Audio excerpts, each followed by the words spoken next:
live from Kentucky and Louisiana, 2 Marines, 1 mission. This is Sense and Senseless. Fuck, man. Right.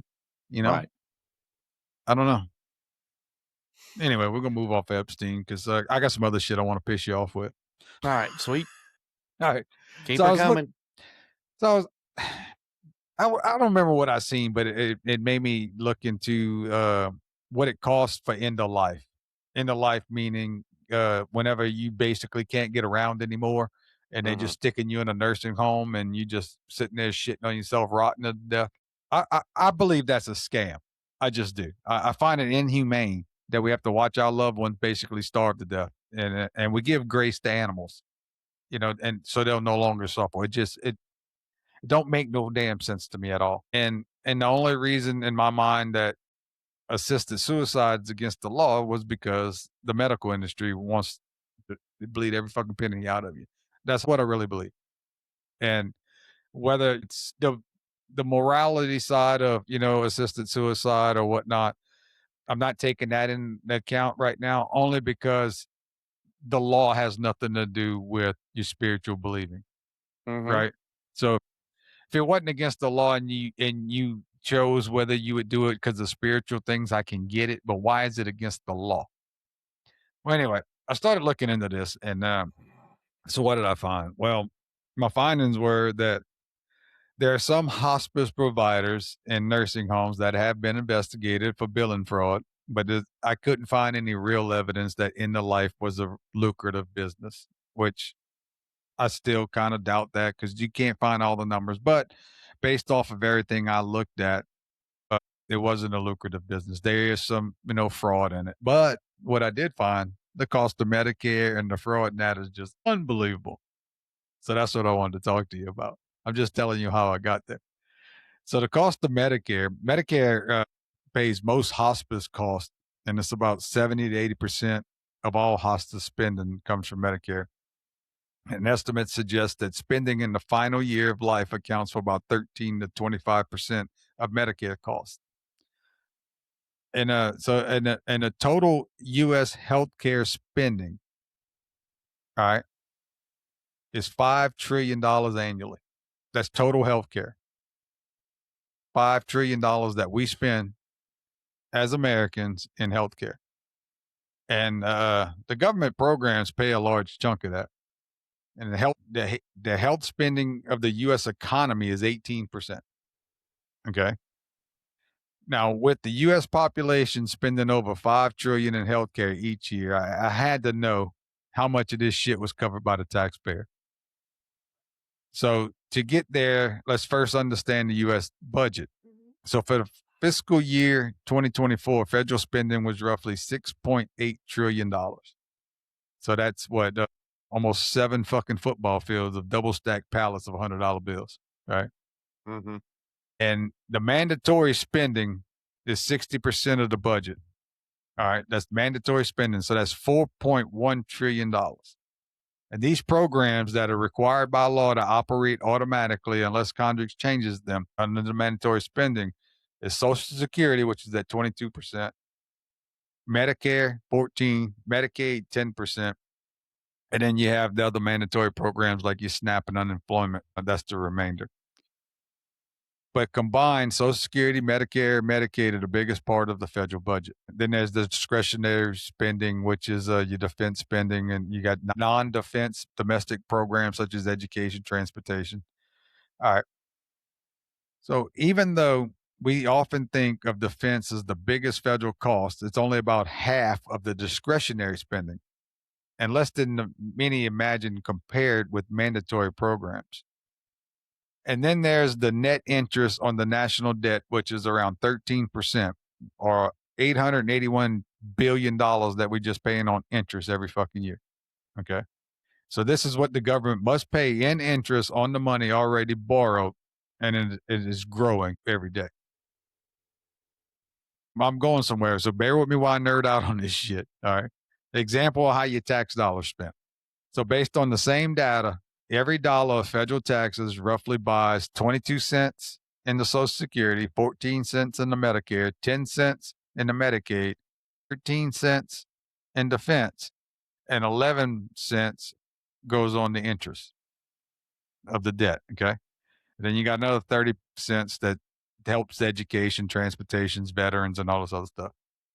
So let's get where I want to go on this. So over the last 20 years of reported data, I found from 2004 to 2023, the federal programs has significant financial losses measured through improper payments. And this is why when I said earlier it was losses, because they call it improper payments. Now, I want to point out to you, only because this was mentioned multiple times, improper payments are not synonymous with fraud. Most stem from administrative errors, insufficient documentation, or other non-fraudulent issues. Fraud is a subset of improper payments and is harder to quantify precisely as it involves intentional deception. Okay. So how much money was, let's say, lost overall by federal government, by federal programs during this time frame? $2.7 trillion in 20 years. $2.7 trillion was lost in 20 years. All right. Medicare, as one of the largest federal programs, accounts for a substantial share. 5 high-risk programs, Medicare, Medicaid, earned income tax, and unemployment insurance, and supplemental security income represented around 76% of this total, or roughly $2.1 trillion of this lost money.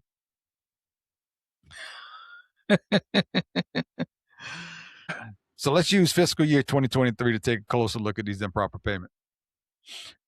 The U.S. federal budget for fiscal year 2023, okay, October 1st to September 30th, 2023, had totaled was approximately 6.1 trillion. 6.1 trillion was the complete federal budget. So this equated to about 22.8% of the U.S. GDP. So your mandatory spending with your Social Security, Medicare, and Medicaid was 3.8 trillion. Discretionary spending with your defense and education and transportation was 1.7 trillion. And our interest was $660 billion, basically. The improper payments that shouldn't have been made but were incorrect or lacked sufficient documentation for the entire federal program in 2023 totaled an estimate $236 billion across 71 programs reported by 14 agencies. So $236 billion. How the fuck we keep losing all this goddamn money?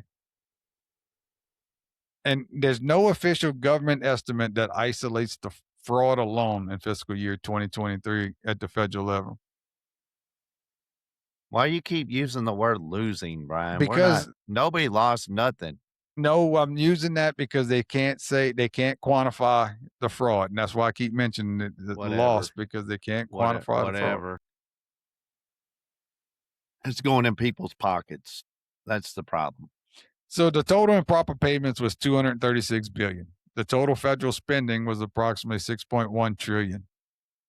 So the percentage of total spending, about 3.8 to 3.9%, is what they were stealing from. So cents per tax dollar spent, roughly 3.9 cents per dollar is what they were losing from us. That would they were getting stolen from us. So yeah. So for every dollar the federal government spent, or every dollar that the government took from us and spent, an estimate, basically 4 cents, went to improper payments. Mm-hmm. And that was just on one. So if you did the same math on Medicare alone, it would come up to 5.1 cents for every dollar. Right. That's how fucked up Medicare is. This is basically a lazy tax on the hardworking people, because these federal workers suck at their jobs because it's mandatory spending. The money has to go out. It's not their money. So why do they care if they keep track of it? Why is there so many billions? How do you allow that? How is that even allowed? Seriously, why we can't keep that 3 to 5% in our pocket if they're not going to treat it right? That's why I said it's a lazy tax. That 3 to 5% that they're losing or lost in fraud, just in this case, It's a tax on us because they don't want to do their job. So not only are we paying these people to do their job inefficiently, we're getting taxed even more on top of it because they're stealing our money and just giving it away to someone else to make them rich. Right. So why are they taking that money from us if they don't need it? They need it. I mean, who needs it? Their pockets. Yeah, I get that. That's what I'm.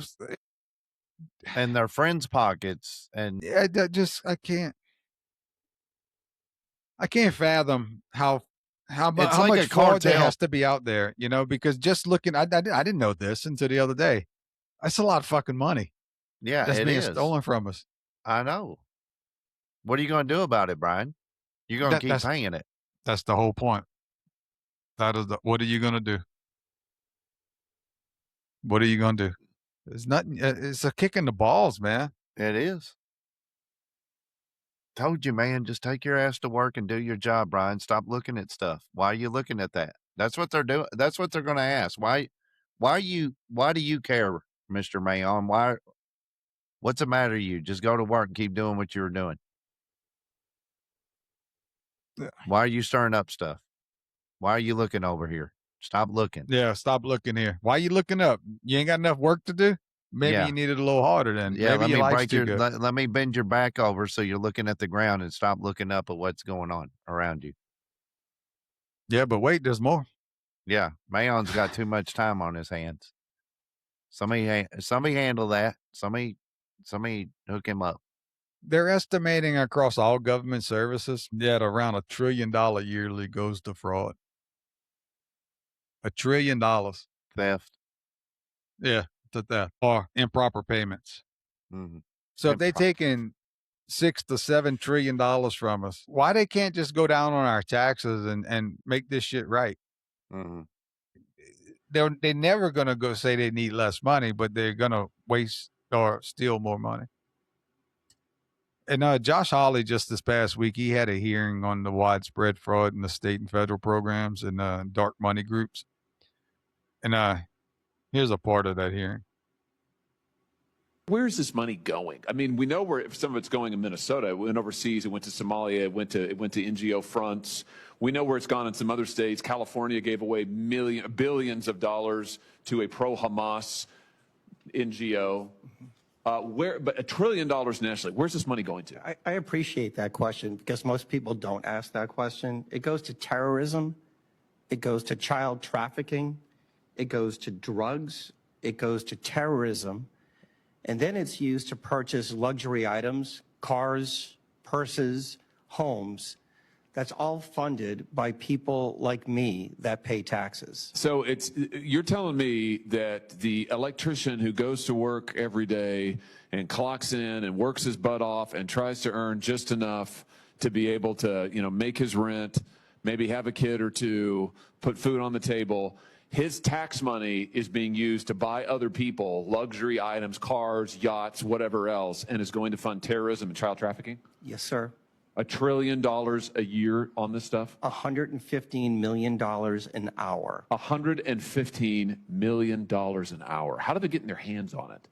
What are we talking about here? Trends, national organizations, criminal networks? How do they get their hands on this money? They take advantage of antiquated government systems and processes. They go into programs that they know elected and appointed officials won't touch, and they can steal at scale. And what happened really was during the pandemic, between the PPP loans and the unemployment insurance, they learned a really valuable lesson. Government never runs out of money, and the probability of getting caught is virtually zero. I have it at 0.1%. So come back to the recommendations that you mentioned in your opening statement. What do we need to do to put a stop to this hemorrhaging of people's hard-earned money going overseas to finance child trafficking and luxury yachts? I mean, what needs to happen here? It's really simple. It's used every single day in the commercial sector. Front-end identity verification, you just don't get to say, I am who I say I am. Second, recertification of all the recipients. There is so much fraud right now in the benefit programs. all across the country. We need to get a baseline. Third, this notion of a third-party independent audit. And finally, is involving federal law enforcement like the Secret Service to investigate it. The thing that people don't understand is that most of these beneficiaries, Senator, they're not real. They're fake. They're someone's stolen identity that is getting used in all 50 states. It's fucking unbelievable, huh? Mm-hmm.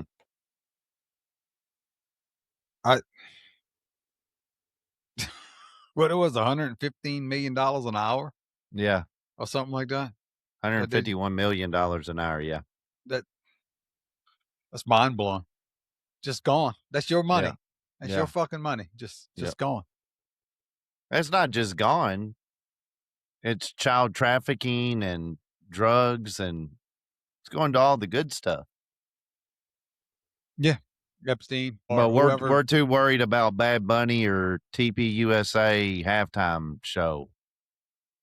Yeah, and they just stealing our money. But we can't all come together on common ground on this and put a stop to this because we're too worried about MAGA, and It's sad. it is. You know what I did read though? The U.S. I still get stars and stripes, but I get it electronically. Mm-hmm. And so the Marine Corps was the only branch to pass the financial audit again this year. So that's 3 years in a row. Because we never got any money. Yeah, but get that. We got hand-me-downs, dude. Well, I agree with you, but it's the only branch to pass an audit, though. I mean, at $840 billion, we can't pass an audit. The fucking Pentagon could not pass an audit. Other than the These Marines. people- Hoorah, baby, because we don't These lie. people are talking about $151 million of fraud Right. every hour. 150. Yeah, the Pentagon can't pass an audit. Why the fuck are we giving our money to these people? I don't know. Well, I mean, because we have to, because they're gonna take. But I mean, what are we getting? What are we getting out of this? At this point, wouldn't it be better for us all just to keep our own money and pay for our own services? Yeah. I mean, it might cost us a little more, but we'll at least have the money and we'll know what the hell we're getting for it. Us turning our money over to the federal government and to the state government to help us streamline all this shit evidently is not working. That experiment is busted. I don't know who's keeping score. It's in the negative. Like God, big time. that's awful. That is awful. They can't even balance. You can't pass an audit. We can't pass a fucking budget. We can't balance a budget. You want to talk about a sinking ship? Yeah, we can't do nothing right, dude. And this makes me just. How does this not piss you the fuck off? Because I just want to go to work and keep giving them money, Brian. That's what I'm trained to do. We are. That is sad. We are trained to do that. We're trained to work harder, work harder, work harder. Oh, your back hurts? That's because you ain't working hard enough. Yeah. Yeah, that means you're lazy and you're getting fat if your That's back right. hurts. I remember my grandma. I'm glad you said that. My grandma was great, but man, she was fucking raw. And I remember telling her something about I was getting up, and she's like, "You too young to be hurting when you get up." I said, "Well, my back and my knees hurt, Mama." She's like, "Well, if you lose some weight, maybe they wouldn't hurt." Grandma's raw. She Or was like fucking Ben cold. Stiller on Happy Gilmore. My fingers hurt. Your fingers hurt? Now your back's going to hurt because now I'm going to have you moving rocks outside.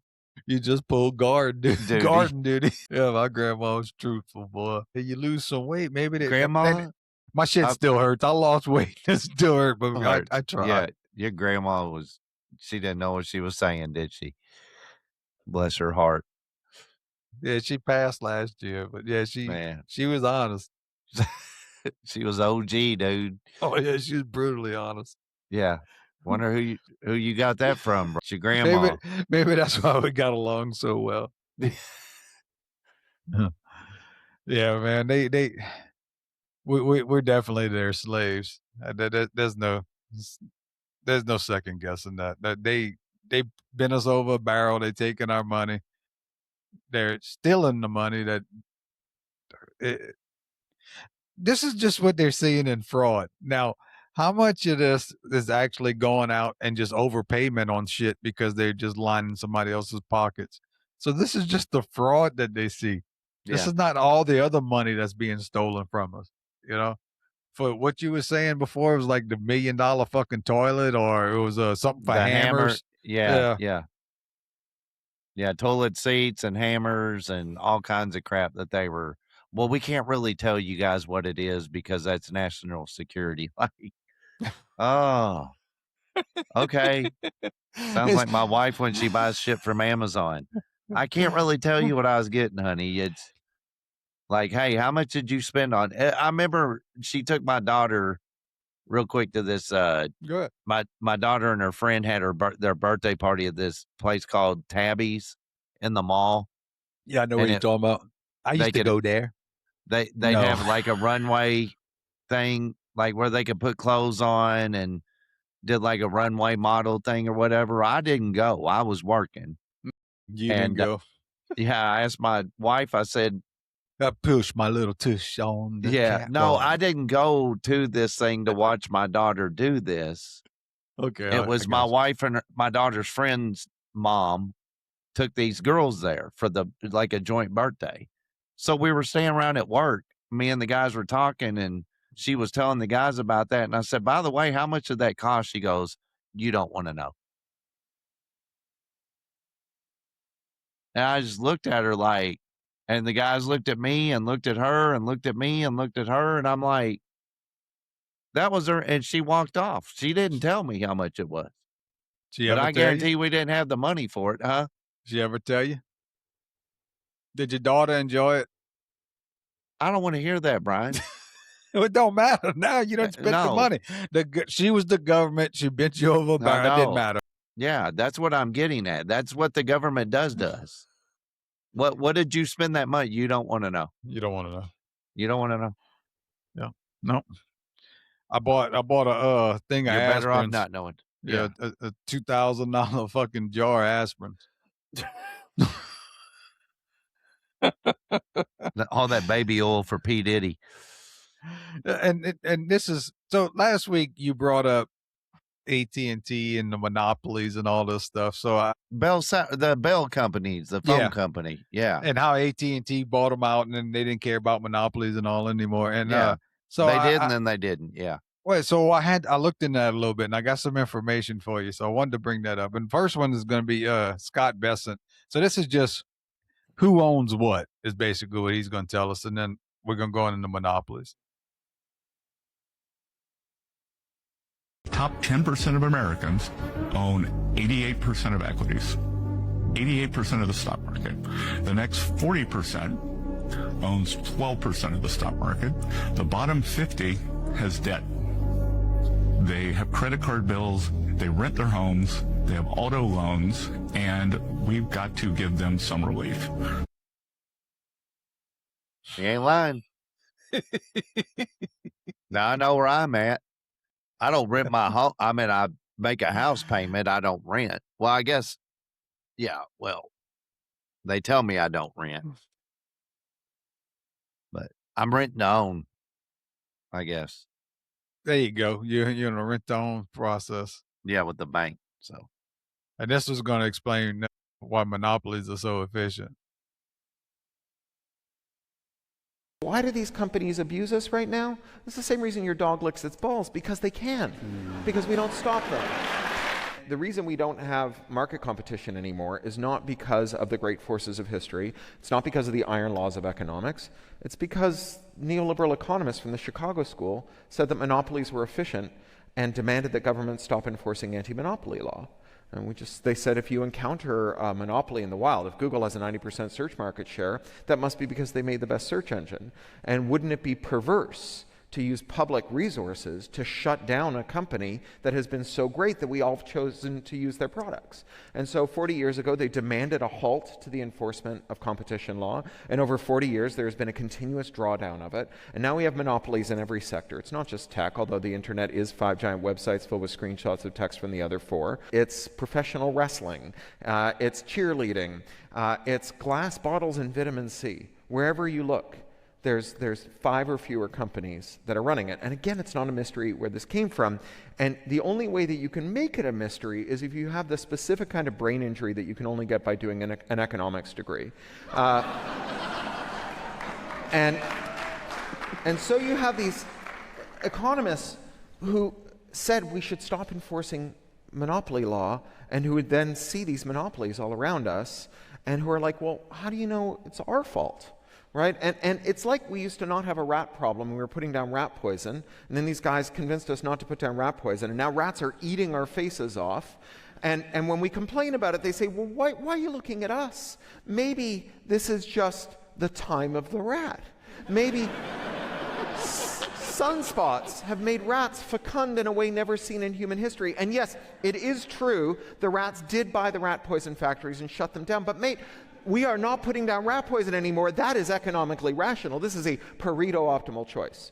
So we get rid of competition, and then what happens is you have cartels, right? And you know, if there's 100 companies in a sector, they're a rabble. They can't agree on anything. When there's 5 companies in a sector, and they're so inbred, they've got corporate Habsburg jaws, they find it very easy to suborn their regulators. So, you know, you mentioned printer ink.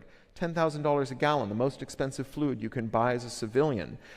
It would be cheaper to print your grocery list with the semen of a Kentucky Derby winning stallion. That's good. And the way we got here was because it's illegal to remove the code that checks whether or not you've put HP ink or generic ink in. And if it wasn't, you would.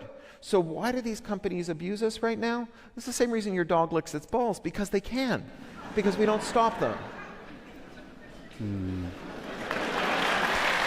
Makes perfect sense, don't it? Yep. That was good.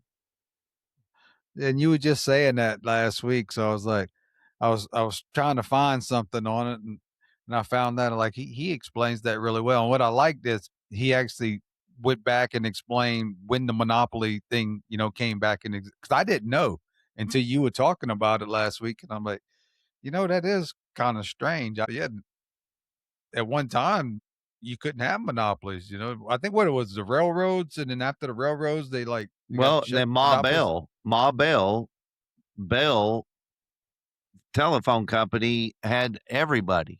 Yeah, I remember that.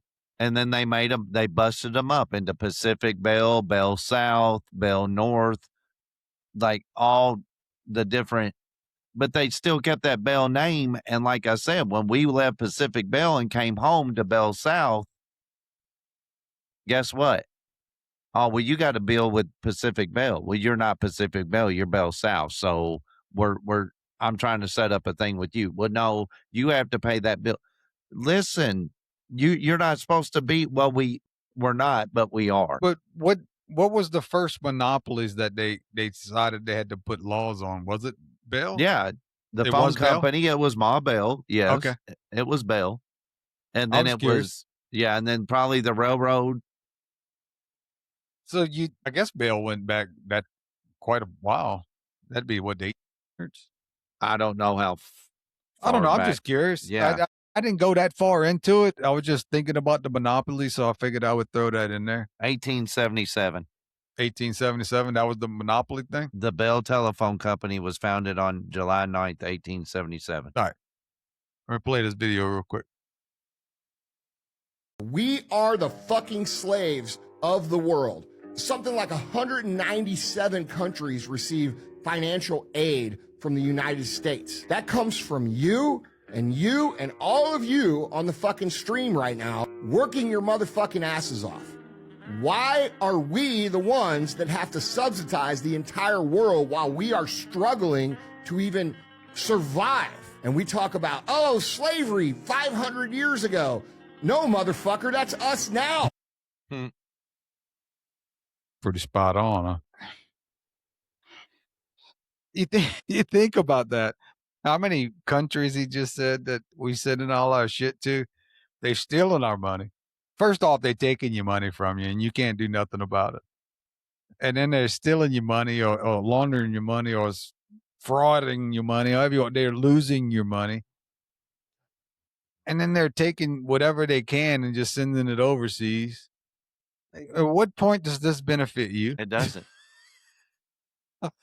I'm not going to say that we don't have some benefits, but yeah, like where I look at it like this is like what I'm seeing, right? It has no benefit to me at all, but yet I'm paying for it. Why am I paying for this? That's like paying the fucking, you go to get a steak and the dude comes shit on you fucking on the table. I It's know. like, what the fuck? I think you better off with him shitting on your table than what they're doing to you right now I know. with your money. I know. And this is why Trump's poll numbers are dropping. Okay. And all these are some of the reasons in my mind is because we know ICE just went it as much as I want to see all these people deported. The way it went down in Minneapolis did not look good. There was no good optics in that. Mm-mm. So that's not going to do good for his poll numbers, just in that alone. And then the Epstein shit, the answers that he's given, who the hell, who can support that? You would have to be a pedophile to say, yeah, I agree with that. Or you have to, I can't fathom that way of thinking when the people that put you in office put you there because you said you were going to fucking release all this shit. Right. I don't get that, but his poll numbers are dropping. And so what I found was he's in the mid to low 30s on majority of them and in the 40s on a couple of them. And he's pretty comparable to where Joe Biden was after about a year. That's not good. And I'm not saying don't get it twisted. He's more than capable than Joe Biden.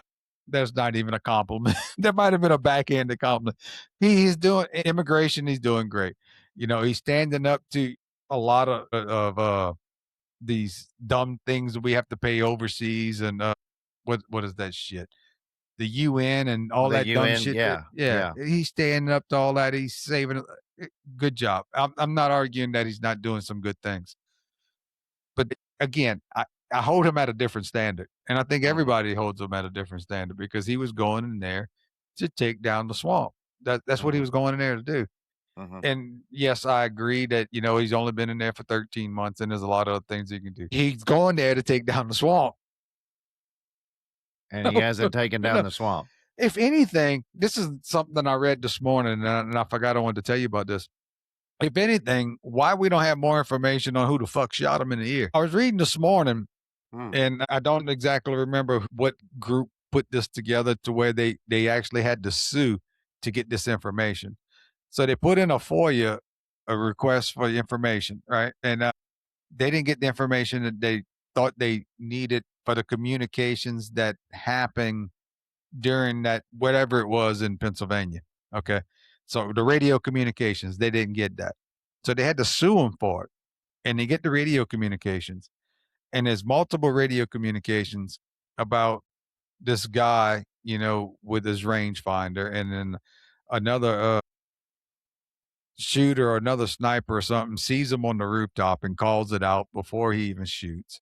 There is multiple calls about this guy walking around and just being weird. They list him with the exact shirt on, describe the shirt and what is on it. So there's multiple times that this could have been stopped. But why? Why was it not stopped? Where's that breakdown? And if you shot me in the fucking ear, or if you tried to kill me, that's all I want to know. Yes, I'm going to do my job, but I want to know who the fuck tried to kill me. Right. And the first thing they said was Iran. He had to be linked with Iran or something. And they sometimes they still pull that because they say Iran wants to kill him. I'm sure there's a lot of fucking countries that want to kill him. But why so much Iran? Right. Is it because Israel wants us to go to war with Iran? You know, does Iran have to be the new boogeyman? I don't know. There's a lot of fucked up shit with that. But he needs to come back around and be the president that we elected. And I Yep. don't know why he's not. Yeah, it's not the one I did. It's not the one that was in the first term and everything was coming together, and you know what I'm saying? Oh, yeah, The before prices were COVID? low. Yeah, the prices were low. The economy was doing good. That's what I wanted. Lower Yeah. gas prices, lower grocery, better economy. My dollar was worth more. My K was doing good. You know, that's what I wanted. I And agree. I don't care if you're Republican or Democrat, who wouldn't want that? Well, let me ask you this, and this is not taking up for him. It's just raising a question. And I'm not an economist, so I wouldn't really know. But is it quite possible that the economy was in much worse shape than we thought it was when Biden was in office, and they were using whatever numbers to manipulate the system to make it look better? Yeah, it could, Brian, but it goes beyond that. I mean, he ran on a lot of stuff that he's not holding up. Oh, I agree with you. I'm just wondering about on the The money. economy, yeah, Yeah. I think Biden put such a damn hammer on it that I don't know if it'll ever go back. I think what they did with COVID really screwed the pooch. Oh, they fucked it up with COVID. It'll never go back pre-COVID pricing. I mean, No. once you put that inflation in there, it's there. The only thing you can do is slow Man, it down. Walmart was open 24 hours. We would, on the weekend, man, I'm not kidding, on a Friday night, Saturday morning, we would go to Walmart at 1:00 in the morning to go grocery shopping. It was I so used to- quiet. Oh, it was awesome. I didn't mind doing that, especially if you don't have kids. If nobody ever did that, you missed out. I'm just going to say that right now. You missed out. It was almost like going in your bathroom and taking a big dump and nobody's at the house. You know what I'm talking about. That's I know exactly what you're nostalgic, man. talking It makes about. the hair stand up on the back of your neck. You're just so relaxed. There is nobody there. Yep, nobody. It is so dead only quiet. the people stocking the shelves. That's it. Yes. Oh, it was so awesome. I mean, it was bliss. So It's what like, honey, changed you wanna in the bedroom, you want to go to Walmart, and it's like, let's go to Walmart. I mean, it felt good. It was awesome, and that's gone. McDonald's was open 24/7, serving breakfast 24 hours a day. I could get my breakfast burritos anytime I wanted. Nope, no more. You think COVID changed all that? It did, Brian. They can't get people to work no more. You think COVID that's was what paying people to stay home. Oh, so that's what you think it is? Yes, I I'm know just that's curious what it is. because No. I was thinking I wasn't thinking about McDonald's because I'm not a health nut. I just don't eat a lot of fast food, so I wasn't thinking about McDonald's.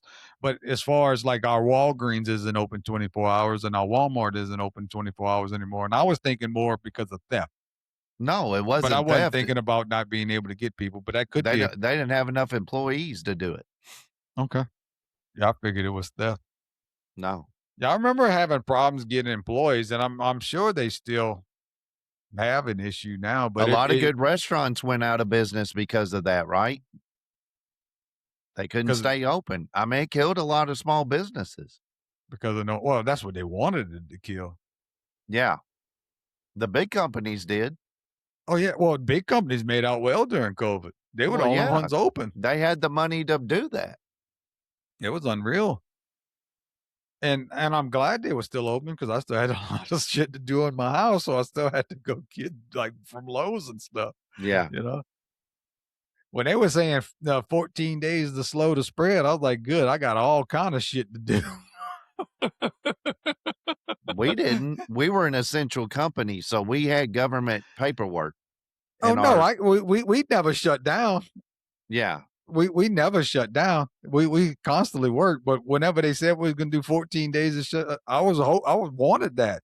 Oh, Like, give me the 14 days. I gladly fucking shut this shit down. well, yeah. I mean,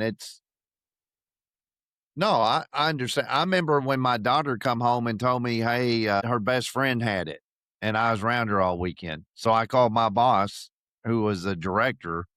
We didn't have a manager at the time. And I said, hey, man, my daughter just came home from a trip with her best friend, and she's got COVID. My daughter ain't feeling well, and we've been around her. And he goes, you mind to work from home for 2 weeks? I guess. They didn't tell me to shut down. He just told me to do my shit from the house. Yeah, we didn't shut down at all. No, well, I'm talking, we didn't shut down at all. My guys were still out working and doing all this other stuff. I'm just saying, if you were close contact with somebody, then you were supposed to like be off, kind of like FML, but the company covered it. Gotcha. No, he didn't want to do the paperwork, so he told me just work from home and don't say nothing. I don't remember how I was work. I worked from home anyway, so even when I was sick, I was still working. No, I got it. I actually got it once. Not that time. I got it another time because I lost my taste, man, and smell. And dude, that messed me. Yeah, that messed me up. The only thing I could eat was Cinnamon Toast Crunch because my mind could remember because I love cinnamon, man. I'm a cinnamon junkie, but my mind I could taste it and then not taste it, if that makes sense. My mind knew what it was enough that it would trick my body into thinking I was tasting it. Everything else just tasted like didn't taste. And you take a bite of something, and I just realized if you can't taste something, you can't eat. Nope. We you think as you're hungry, I was like starving. I was like, I'm so hungry. I go to eat a hot dog or piece of bologna or piece of cheese, and you can't taste it. You will take one bite and you will struggle to swallow it. But I could eat Cinnamon Toast Crunch cereal. That was the only thing I could eat. Thank God for that. Me and Jen was sick, and then I smoked some meat, and we were eating it that night, and I'm like, this just don't taste right. And she's like, what do you mean? And she's like, yes. She says something ain't right. And then I was like, I couldn't smell anything. I'm like, because you should be able to smell the smoke. Right. I couldn't smell, and I was like, son of a bitch. Got him. We got the vid, baby. That was the weirdest shit. Well, I tested positive for it. She was just as sick as me, had all the same symptoms. She tested negative. Yeah, I think the testing was off too. You think? Yeah. All right, so we have all this shit going on, and so Trump's poll rates are going down, but then he says dumb shit like this. Let's check this out. I'm starting to get great polls on the economy, which I think the polls on the economy aren't they're not great. They should be great. They should be. So why aren't they? If you believe that, I don't know. I mean, look, I've got Americans tell us we hear this. I mean, we're going to get into the economy later, but they tell us they don't feel it. Just so you understand. Yeah. I have $18 trillion being invested into the country. Biden had less than $1 trillion for 4 years, and the whole country was going to. The economy should be great, but it's not. But it should be. I got $18 trillion being invested into this country. Have that conversation at home with your wife. Bank account should have a lot of money in it. It don't, but it should. But it don't. I guess Bondi took her. Did you see the Dow?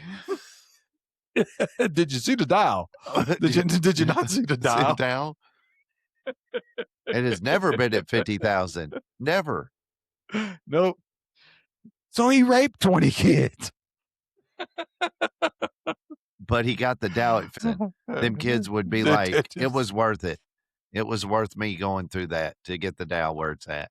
Yeah. He had the gold member. Yeah, gold member. Yeah, Austin Powers. The Faja. You know the Faja? What's he saying? The Faja. The father. Y'all, you. Yeah, the Faja. So first he's going to piss you off about the economy. Well, it's first in my list. But then he got to piss you off about 2A shit also, Second Amendment stuff. With that being said, you can't have guns. You can't walk in with guns. You can't do that. But it's just a very unfortunate incident.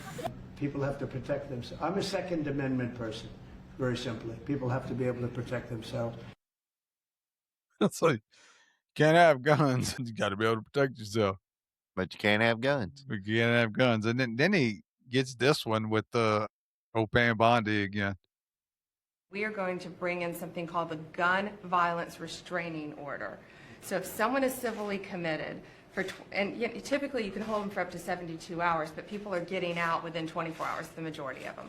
So what we want to do is let law enforcement come in and take the guns. Good. They're a danger to themselves Which you can't or do others. right now. Well, because without being adjudicated. So because they're a danger to themselves. You want them to take the guns and when they are not go committed. through 6 months of legal trials and everything else, Exactly. which is- But we okay. also have to give the mentally ill the due process in which they deserve, President. So what we're doing is they're going to be able to take the guns when they're taken into custody or into the hospital, and then when they're released within 24 hours or 72 hours later, typically it's 24 hours, but law enforcement will have 72 hours to determine whether they should give those guns back or they can go to a judge and say, Your Honor, please keep these guns. We feel this person is still a danger to himself or others, whether So they're this in or would out not of have custody. worked the way it's currently constituted. This would not have worked with Cruz as it's currently constituted. As it's currently written. So you're going to make changes? We're going to make changes. Yeah, so they're going to take your gun. They're going to give it back to you. They're just going to take it. Yeah, but No. wasn't she talking about mentally ill people? No, well, basically, not. So if they brought you to jail and they found a reason for you not to own a gun, they can take your gun so you won't hurt yourself. All right. So that's how the rule could be interpreted. And then whenever you get out, if they considered you mentally stable enough so you didn't hurt yourself, they give you your gun back. But if they didn't, they keep your guns. Yeah. So who is determining that though? I don't know. I think it should be a doctor, but Well, I don't think mentally unstable people should have weapons. I don't. Well, no, you shouldn't. That's not the point. The point is how can that be miscued? So now you going in and say you got in a fight with your wife. All right. And they brought you to jail and they took your weapon from you to protect you because they're protecting you because you're not in the right state of mind. They can now say that you was never in the right state of mind and keep your weapons. And then you have to fight them to get your weapons back. You see my point? Yeah. Anything this is the reason you got to stop stuff like this. And it's not so much because I agree with what you're saying. I wholeheartedly agree with what you're saying. The problem is this is going to become an overreach, just like everything else that they do. You know, any little grab they get, it doesn't stop right there. And that's the problem with all of this is they'll find another reason to take your shit. Name one thing they took from you that they gave back to you.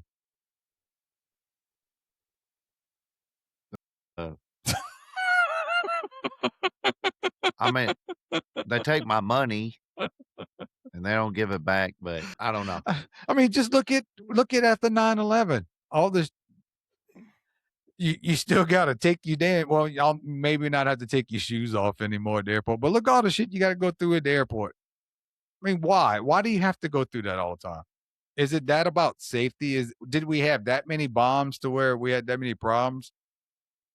You know what I'm getting at? Is every little thing is always a little bit more. Is always a little bit more.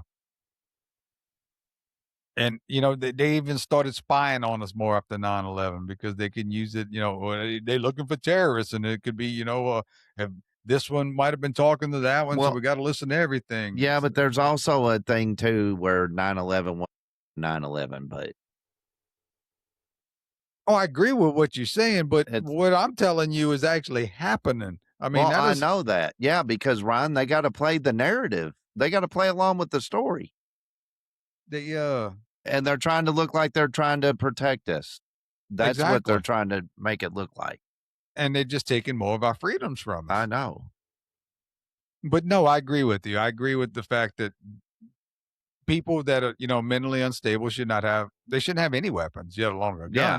Yeah, I had no idea they were talking about that stuff. And I don't worry about that because I ain't never had a problem with that.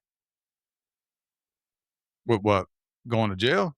Yeah, or them taking my stuff. Like my brother, My brother, excuse me, my brother can't own a weapon now because he's a felon. And you could dig into that too and say, does that really constitute somebody taking his ability to protect himself, right? I think a certain charge should take that away from him. Like if he used a weapon, if he used a weapon against somebody or threatened to shoot somebody or unlawfully, but you could get a felony charge for a bunch of stuff. Tax evade, you can get felony stuff for stuff that has nothing to do with weapons. Now you can't protect yourself.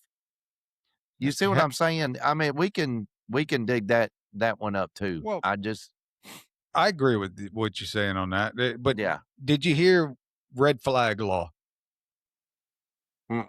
Okay, so a red flag law, what they were trying to pass was you my neighbor. Okay. And I think there's something suspicious about you. I call the cops, put a red flag on you, and they can go and investigate you. And, they can possibly take your guns from you because I blew a red flag.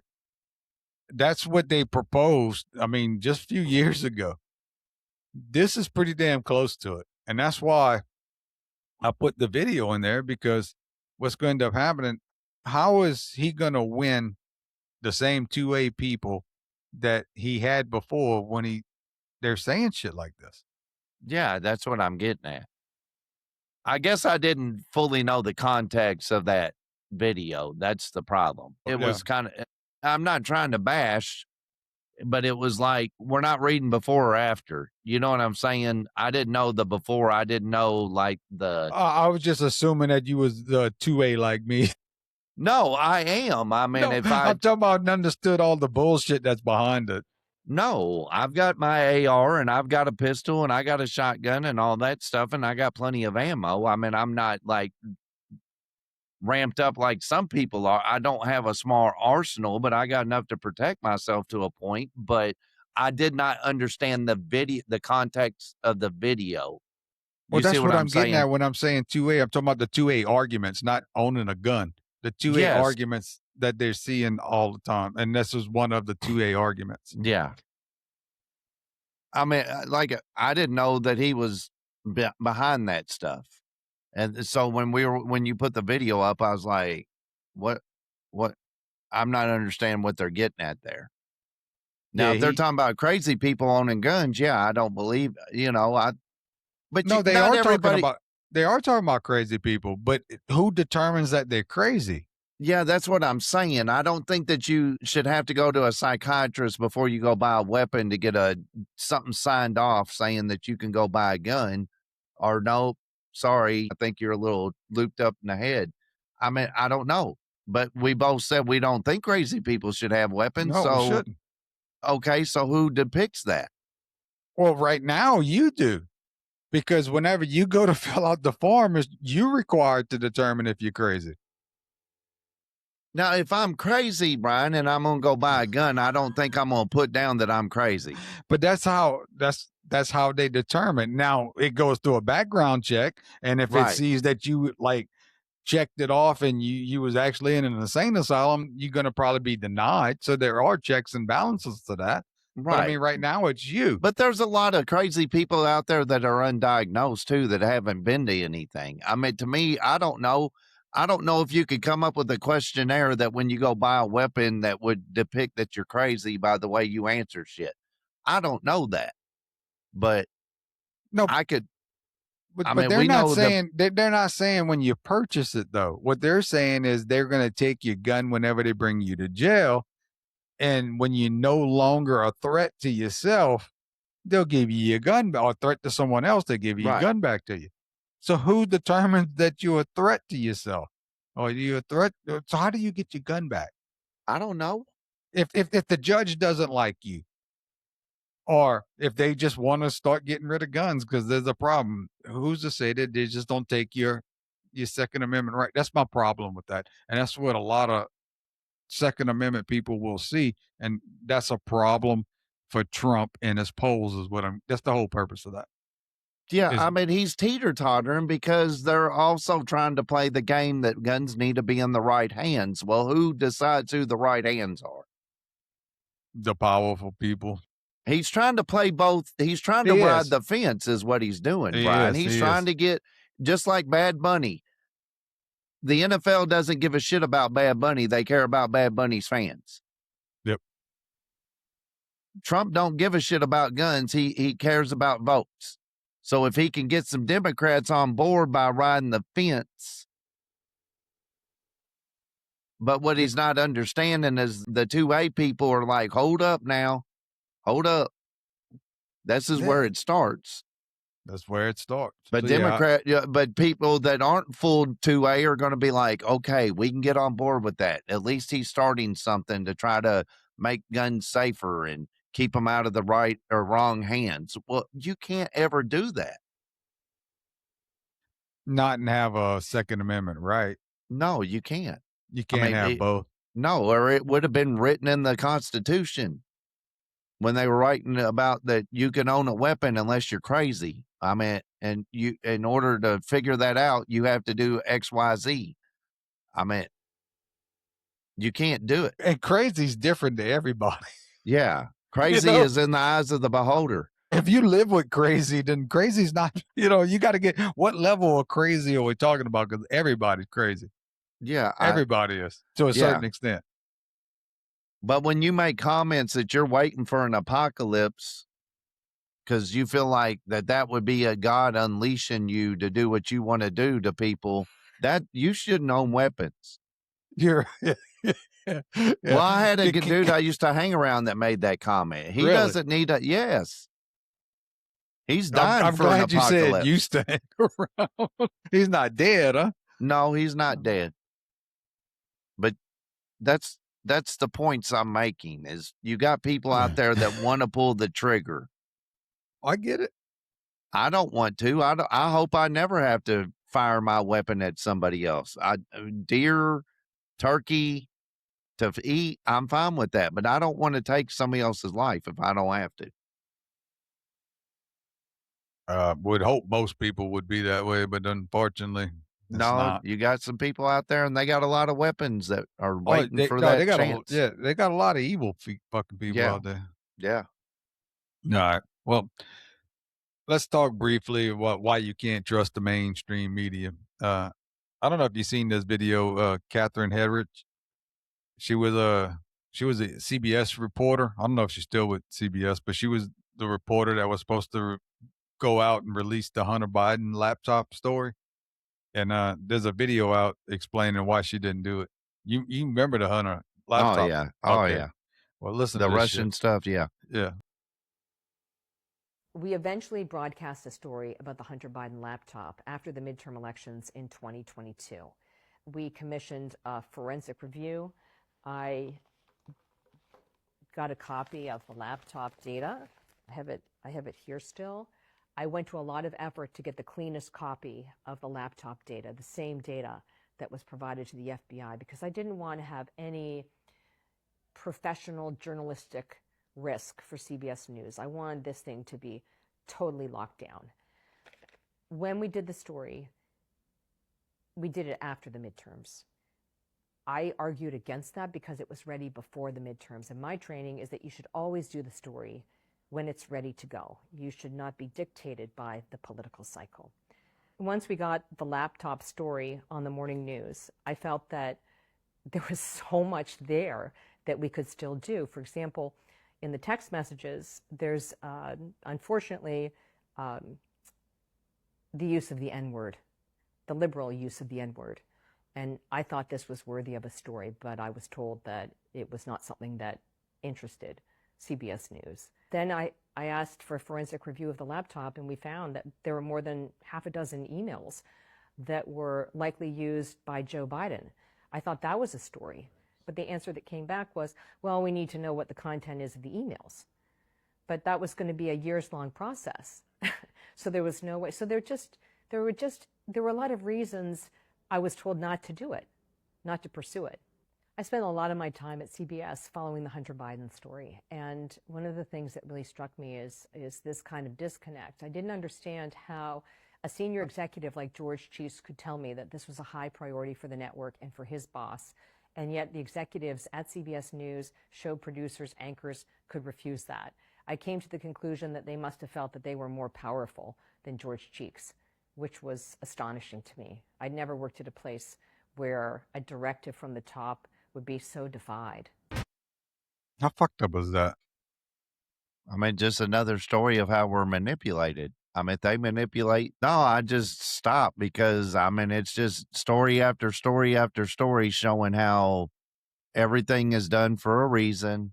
They're not going to, the media, dude, I'm telling you, it's, watch the Truman Story. I'm gonna have to. It's like we're in a movie. What did you see? This politician, Benny Thompson. He's a Mississippi congressman. He was in the House, and there's a sign behind him, and it's an AI generated photo of an ICE agent holding a gun to Alex Preddy's head when he was shot. Now, all the videos that we watched, never seen any of the ICE agents or the Border Patrol agents hold a gun to Alex Preddy's head. You know, whenever he was shot, they were all moving away from him. Right. Right. But this photo, it's a fake, but he puts it up behind him. But check this out.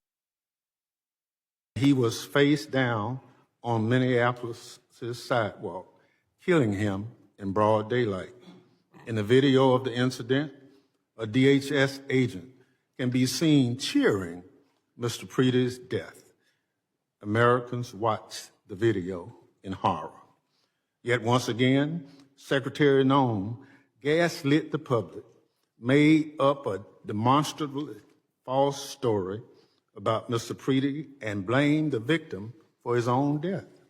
Mr. Preddy was a law-abiding U.S. citizen and a VA nurse who dedicated his career to caring for our veterans. How do they expect us all to get along when they constantly lying to us? I know. And how are we supposed to come together as Does that idiot not know we watched the video and at no time do you ever see him holding a gun like that? I mean, somebody yelled gun, they jumped back and started shooting. Jeez, dude. I mean, it. I guess we're mentally insane. We don't get weapons, Brian. Hand them in. That's pretty. You would think that. This is why I think we're going into a divorce. You know, I do. I don't know how we bring this shit back together. This nation, and we talked about it last week or the week before last. And I don't know what this looks like. I don't know how do you get to a point to where we can get back together. Me personally, I'd hate to see it go to civil war. But I don't see us getting back together. It's like the band's just not getting back together. We're too far apart. I don't know, dude. But this is that same Marine that was on with Sean Ryan. This is them talking about, you know, what it would be like if there was a civil war. I think it would be. I think we're going to have a run for our money here. And I don't think it's going to go kinetic. I agree. I don't think it'll be kinetic. I don't even know if they would. Because right now, I mean, if you look at what they're doing right now with all the propaganda and I mean, I think we're doing a great job of turning ourselves against each other as it is. But Russia's also doing it. China's also doing it. I'm sure there's other players involved as well. And that's, you know, they're dumping gas on this. And I just had this conversation. I can't remember with who, but I think we are so fragile right now as a country that they're not going to need to cut our power. They're not going to need, I don't think they're going to need to do anything where there could be a trace back to them.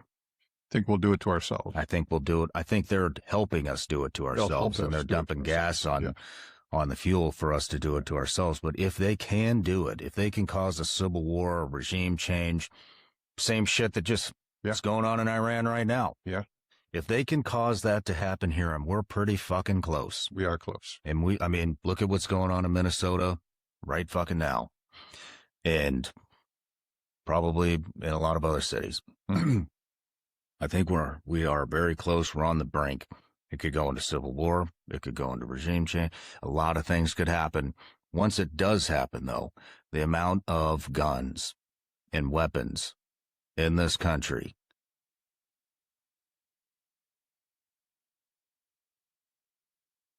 it is astronomical.